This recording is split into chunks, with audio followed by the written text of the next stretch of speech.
புள்ளும் சிலம்பினகான் உள்ளரையன் கோயிலில் வெள்ளை விழி சங்கின் பேரறவும் கேட்டிலையோ. பிள்ளாய் எழுந்திராய் பேய்முளை நஞ்சுண்டு கள்ள சகடம் கலக்கலிய காலோச்சி வெள்ள தரவில் துயிலமர்ந்த வெற்றினை உள்ளத்து கொண்டு முனிவர்களும் யோகிகளும் மெல்ல எழுத்தன் கரியன்ற பேரறவம் உள்ளம் புகுந்து குளிர்ந்தேலோர் எம்பாவாய். இது திருப்பாவையோட 6வது பாடல். இந்த 6வது பாடல்ல இருந்து 15வது பாடல் வரைக்கும் உரையாடல் மாதிரி இருக்கும். என்ன உரையாடல் அப்படின்னா, ஆண்டாள் தன்னோட தோழிகளை எல்லாம் கூட்டிட்டு கோயிலுக்கு போறாங்க. கண்ணனை பார்க்க கோயிலுக்கு போறாங்க காலையில. ஒரு 10 தோழிட்ட நாளைக்கு கோயிலுக்கு போகணும்னு சொன்னா ஒரு 4 பேர் கண்டிப்பா கிளம்ப மாட்டாங்க. நம்ம போய் அவங்க கதவை தட்டி கிளப்பி கூட்டிட்டு போகணும்.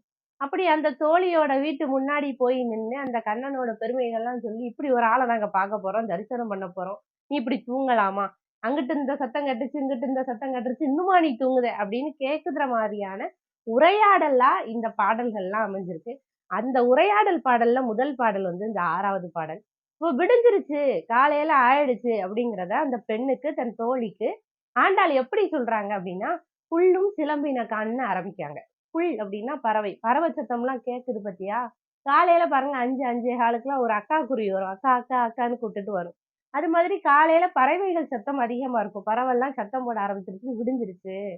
புல்லறையின் கோயிலில் புல் அப்படின்னு பறவைய சொல்லும்போது கருடாழ்வார சொல்றாங்க ஆண்டாள் நாச்சியார். கருடாழ்வாரோட அரையன் அரசன் யாரு? கண்ணன். அவனுடைய கோயில்ல வெள்ளை சங்கு, வெண் சங்கு ஊதிட்டாங்க. அந்த பேரரவம் கூட உனக்கு கேட்கலையா? அரவம்னா சத்தம், பேரரவம்னா பெரும் சத்தம். இவ்வளோ சத்தம் கேக்குதே, இன்னுமா நீ எந்திக்கலன்ட்டு பிள்ளாய் எழுந்திராய் அப்படின்னு சொல்லிட்டு சொல்றாங்க. பேய்முளை நஞ்சுண்டு கள்ளச்சகடம் கலக்கலிய காலோச்சின்னு கண்ணனை பத்தி சொல்றாங்க. கம்சன் கண்ணனை கொல்றதுக்காக பூதனை அப்படிங்கிற ஒரு பேயை அனுப்பிச்சாங்களாம். அந்த பேயை அழிச்சு திருப்பி அனுப்பிட்டாராம்.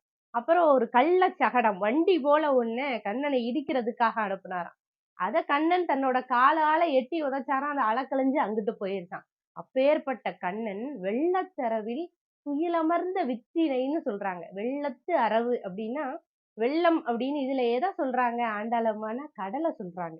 அந்த கடல் வெள்ளத்துல அரவின் மேல துயில் அமர்ந்திருக்காரு. அரவுன்னா பாம்பு. பாம்பின் மேல படுத்திருக்கிற கண்ணனை தன்னோட உள்ளத்துல வச்சு முனிவர்களும் யோகிகளும் அவரை சத்தம் போட்டு கூப்பிட்டு கும்பிட்டு தொழுதுகிட்டு இருக்காங்க. அந்த சத்தம் உன் காதுல விழலையா? அந்த சத்தம் உன் உள்ளத்துல புகழ்ந்து உன்னை குளிர்விச்சு எழுப்பலையா அப்படின்னு சொல்லி கேக்குறாங்க தன்னோட தோழிய கோயிலுக்கு கூட்டிட்டு போறதுக்காக.